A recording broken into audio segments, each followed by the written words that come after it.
guys. A little bit of a different time for me now, so I imagine most people will watch this tomorrow morning. My guest for this evening, a lot of you know who he is. You've watched his videos. I would consider him an expert on the subject field of evolution, and he's going to lay out some basics, maybe hit some misconceptions that he runs into, and then we'll ask some questions. All right. First, I would like to say, still being an undergrad myself, it's hardly appropriate to call me an expert, but I have been doing this for a while, so it's science communication. So yeah, we're good.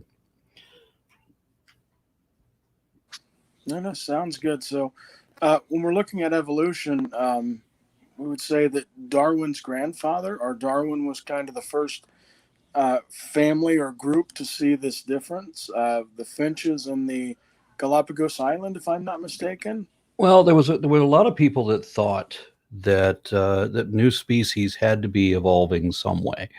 Matter of fact, I think it was 1735 when Carolus Linnaeus first put together his system of his systematic classification of life that he had posted under System Naturae.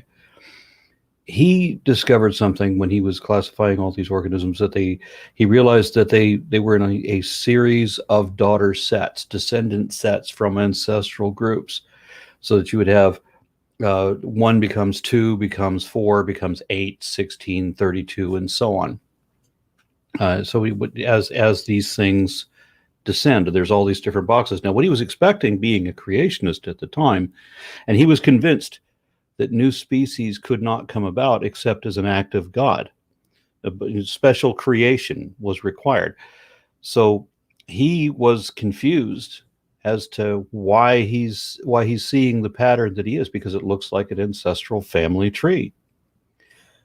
And there was no way that he could work that out when he gets into the smaller divisions in any group. I mean, like 7 different species of tiger, for example, and they're all obviously more closely related to lions than they are to cougars, and you can see all these divisions where there's subclusters within parent clusters, and the further back you go, the more inclusive they are. And this didn't match with these separate boxes of created kinds that he was thinking of. The Hebrew word for kind, min, means that you talk about anything that can bring forth, meaning fertile offspring. So if you take 2 animals and they may look different, but if they can interbreed and they can produce something, then there would be the same kind, and it should be something fertile. Like if you mix a donkey and a horse, of course you get a mule. That's a dead end there. So they would consider them maybe 2 different species of the same genus, but they're not the same kind as in min. And I'm getting an echo. I don't know if you're able to hear it. Are you able to hear that? I'm not hearing any echo, but I'm okay. I make sure I mute when you were talking, just in case anything. Very good. So he eventually realized that his system was implying that some way or other new species were evolving, and he initially didn't think that was possible. And then a number of other people were trying to come up with ways that could happen. And Lamarck famously came up with a one that a whole lot of totalitarians and dictators loved, because it meant that ambitious men could take control of their own destiny and progeny. That was Lamarckism, or Lamarckianism, Lamarckism. But of course, that eventually proved not to work. And it wasn't really a mechanism anyway. There wasn't a mechanism given by Lamarck or Buffon, a couple of other people who had proposed potential ideas. And Darwin had, going on the observations of his grandfather, he had done the homework, about 10 years worth of homework on comparing all these organisms to make sure that everything was exactly right, that he has a valid theory when he came up with natural selection. Now, that was originally proposed by his grandfather Erasmus, but Darwin sailed around the world and saw its fruition. And so that's when he started doing all of the lab work and looking under microscopes at different embryos and at different types of muscles. And when I say muscles, I mean like the like barnacle type life forms and that. And he came up with the first of a few working mechanisms. He realized that offspring are inheriting traits from both the mother and the father, but he wasn't sure how these were being implemented in the young. And of course, one of his contemporaries, Gregor Mendel, figured out genes. And then a few years later, somebody else whose name eludes me at the moment, figured out that genes can be, produced or changed by mutation. And so evolution ends up being a concept of population genetics. Now, one of the things you've mentioned about correcting misconceptions, there are a handful of creationist strawmen mischaracterizing evolution so that they don't have to admit what evolution is. Like random, for example. I hear random thrown out quite a bit. Yeah. The mutations themselves are random, but then it's what the environment and the population mechanics does with those mutations. It ends up being an emergent property that is deterministic, so that detrimental mutations, of course, are going to be weeded out of the population very quickly. Beneficial mutations can, over time, end up influencing or increasing the diversity of the entire population. So if and it is, a lot of people try to look at it as in terms of an individual. I've often heard, why doesn't a fish decide to grow legs or something like that? And we are talking on a population level. So a good analogy for that would be to look at languages. I mean, I remember seeing Ray Comfort say that, he was talking about an amorphous mass of meat, a lump of hamburger, sits around for millions of years, suddenly grows eyes, legs, and a tail, and becomes a dog, and then has to go look for a female dog to mate with, who has to have evolved at the right time and place and everything, and have compatible body parts, because he's trying to misrepresent this as much as he can. I'm convinced that Ray Comfort knows that nobody believes that a lump of hamburger sat around for millions of years and suddenly turned into a dog, and then had to go look for another lump of hamburger that also coincidentally turned into a dog at the same place at the same time. Evolution is more like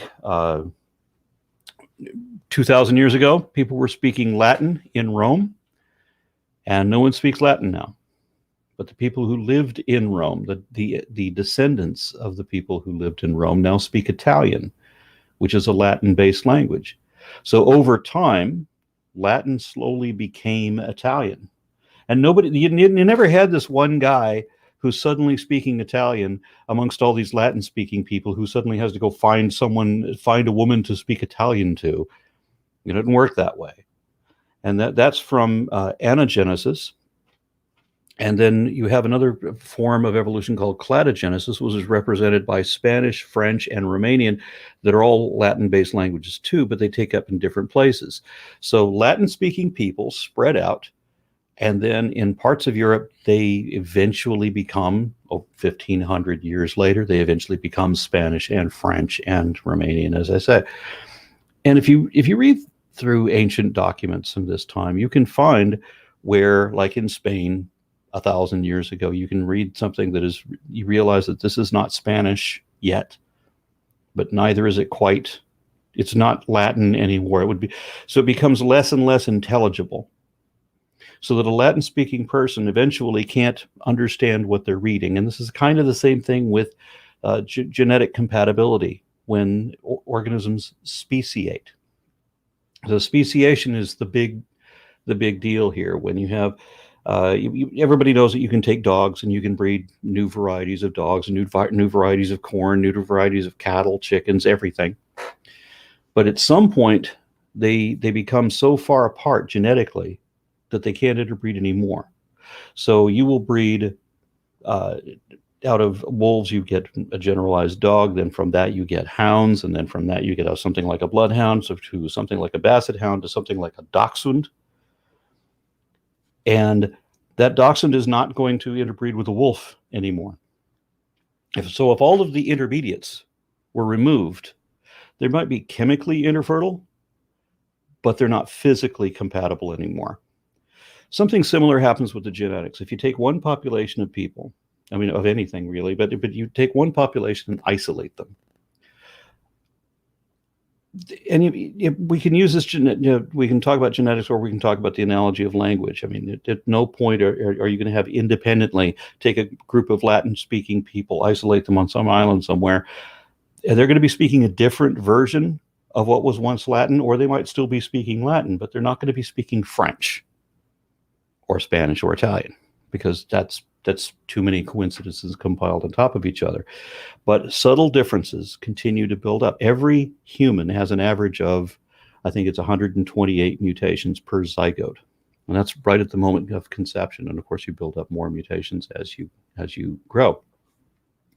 When you take isolated populations, the bigger the population is, the slower the evolution is, because the parent gene pool tends to restrict new variants. If your kid is born with a very beneficial mutation, he can run faster than everybody else, or whatever the beneficial mutation is, it's still probably going to be weeded out when in subsequent, when that child marries and then they have kids, and then his genes are mixed with her genes and everything, so that all might be restricted. But in a smaller population, the smaller the population, the faster the evolution, because there's less restriction there. So there's a higher probability that new variants is going to influence the group. So if you take any small population and you separate those, let's say people, just for the sake of keeping it easy, and you put them in different places and you come back in 1,000 years, you're going to be able to recognize if some interloper goes into the no man's land between those two territories, you're going to be able to see that person or that animal, if you want to talk in terms of animals. You're going to see that animal and know just by the characteristic traits which group it came from, because each one has their own mutations building up over time that are not shared by the other group. And we can see this everywhere. I mean, there are species of scorpions and vinegaroons and other such things that you have in one area of the United States that are very different than what you see in another area. They're similar, they're the same thing, but in this region they look a little different. That's the species that is, from that region, and these subtle changes build up in every geographically isolated group. Evolution is a theory of biodiversity.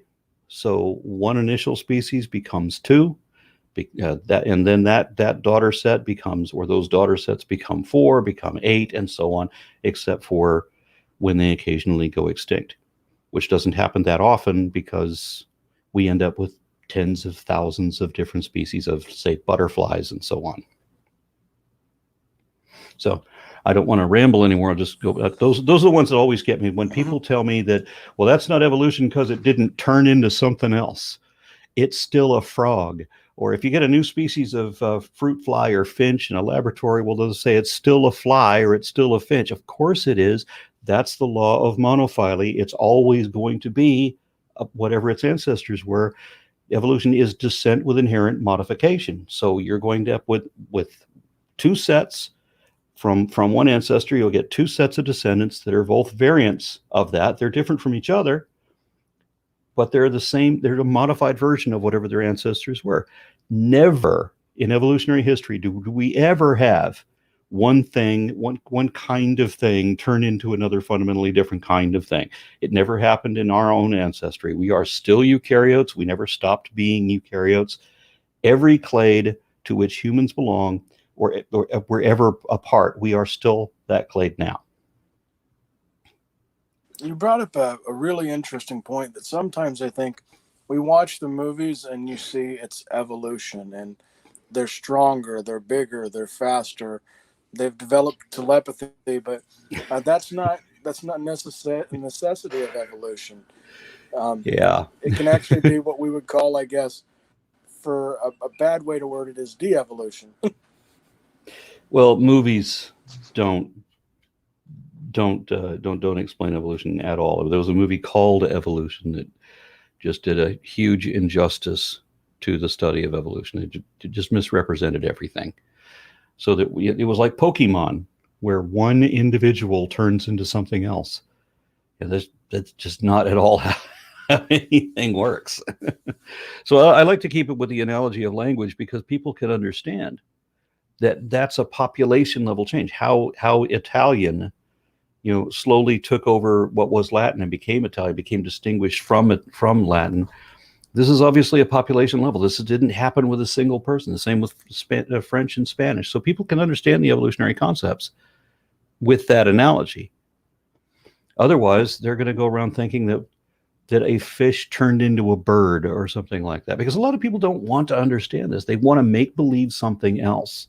And so they will deliberately confuse themselves with straw man misrepresentations.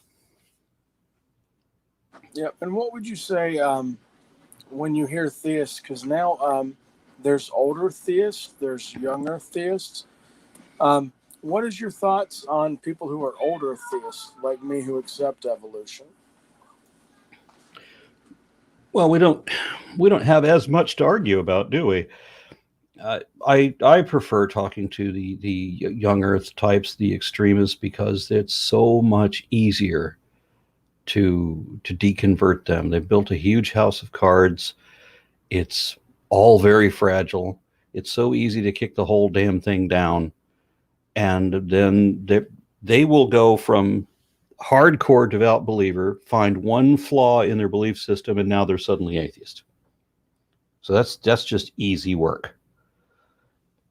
But somebody who has always accepted that they say God guides all things, including evolution, and so when people bring up the whole random thing, have you noticed on the concept of something being random that the lottery is designed to be as random as possible? It's totally random. It's designed to be totally random. But if you win the lottery and you believe in God, you're going to thank God for you winning the lottery. Totally random. But somehow God did it. So they don't believe in random, but they have to contradict themselves to criticize evolution for being random. Now, when I was a Christian myself, I thought that, God started everything. He created a system that operates on its own, doesn't have to jack with it. He's created a handful of laws, a handful of different systems that produce themselves, guide themselves, run themselves. It's an efficient system. It's like a program where, as I said in the Matrix, that very few simple rules can produce almost unlimited diversity and design. No, that was Mandelbrot. Matrix, Mandelbrot, what's the difference? Yep. So it's if you're talking about a creator, it would be a much more efficient creator to create a system with just like a handful of very small rules, and everything stems from that. Efficient simplicity to incredible diversity, rather than some God who is busily creating a speckled titmouse, and now we need a white striped titmouse, and now we need a dormouse, and then we need this deer mouse. So he has to create all of these individual things for no damn reason. Why would a God busy himself like that? Yep. So you've explained that because from your field you enjoy evolution, that you would prefer to talk to a young Earth Christian because you believe that the observable facts of reality, like evolution, that they may not be believing in, is things that you can use to kind of show them that their worldview may have holes. Well, yeah, the more extreme the position, the more weaknesses it has, the more flaws in it. But then you also get into a degree of madness too. I mean, because the more reality you reject. So when you're talking to a flat earther, they don't even care what the reality is. They may know full well that what they believe is wrong. I have met people who have admitted to me that they know that what they believe is not really true, but they're going to believe it anyway because they like to. I've had a few people admit that to me. So it's a much greater challenge to talk to somebody who believes, who accepts that the earth is ancient, who accepts that the earth is not the center of the universe, and neither is the sun the center of the universe, that we're just in the periphery, that we're in an ancient universe, that there are gazillions of galaxies out there, and we're not in any sense important, and the planet has been here for 4.5 billion years or so, and that we are evolving apes and all of that, and they accept all of that. They just throw a God in there, and so the God ends up being the one weakness. So now I have somebody who accepts everything that I understand. He just thinks that there's a Rod Serling behind the scenes somewhere pulling the strings. Yeah, that's when we get into... It doesn't give me a lot that I can argue. When you tell me that you don't accept evolution, I know exactly what to show you that you're wrong about that. But if you already accept all the science, what are we going to talk about? That's true, because then we have to get probably into philosophy at that point, and what does it mean to be being? And I'm just now learning philosophy, so I'm not in any way, shape, or form good at defending that at all. But I don't want to hit that too much, because I want to keep definitely on the evolution front. So we've covered, what is evolution? What would you describe as, like, hey, if somebody said, what is the most simple definition that's easy to grasp for people?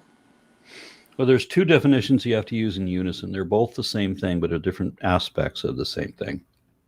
One is that evolution is a variance in allele frequencies in reproductive populations over many generations, meaning that as these populations change, then their genetics will change, because evolution is also defined as descent with inherent genetic modification, or just simply descent with inherent modification. But we understand that that modification is now almost entirely genetic. So understanding descent with inherent modification means that all these daughter groups, maybe different varieties of their ancestral group, and they may differ from the ancestral group too, but they're still modified versions of that.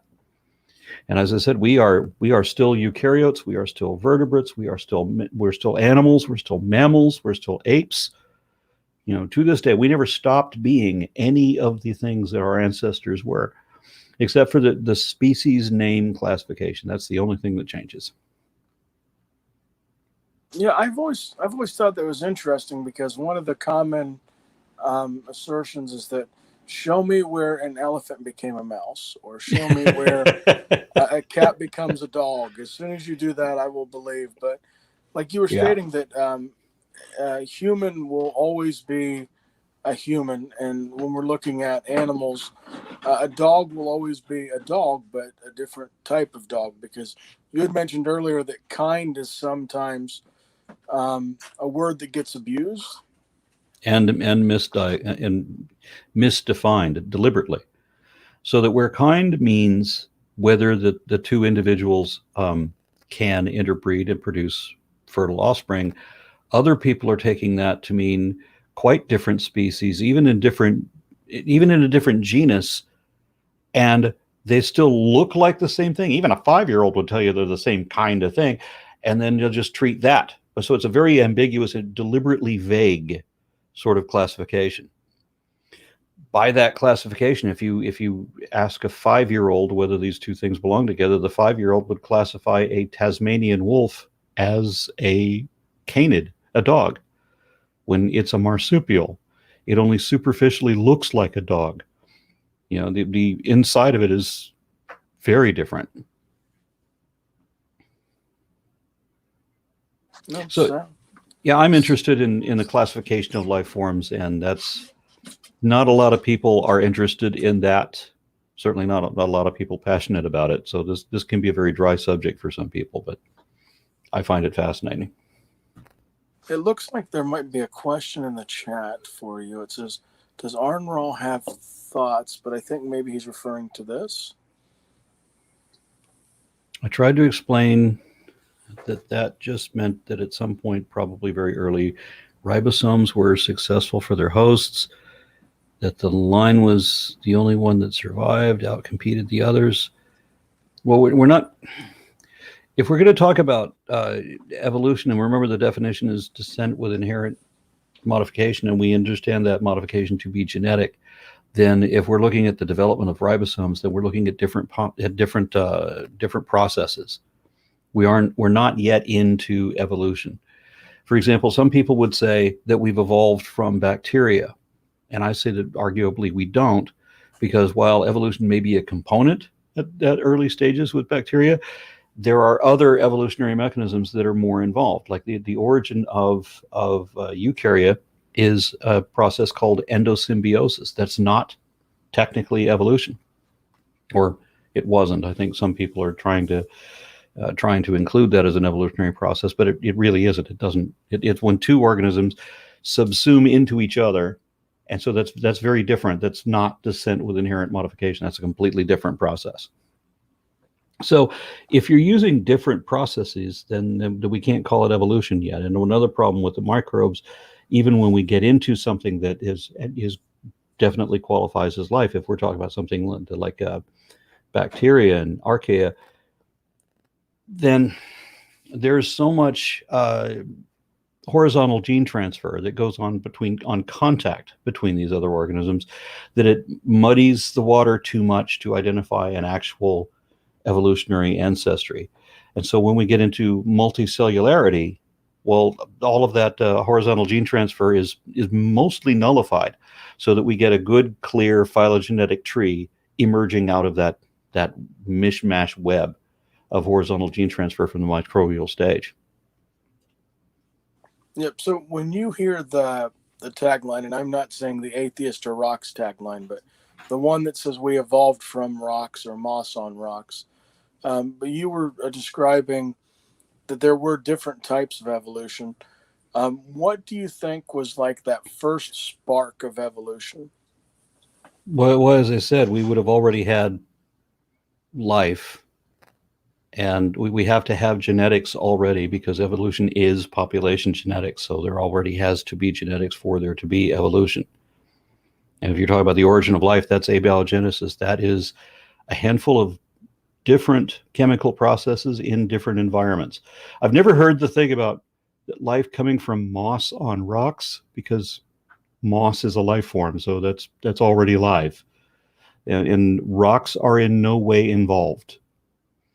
There is a clay called montmorillonite that has been conductive for autocatalysis of RNA or ribonucleotides, but it's not ever life coming from rocks. I hate when people say that, well, you believe you came from a rock, because nobody ever taught that. Not one textbook, not one professor, nobody ever believed that. I think it comes down to rhetoric.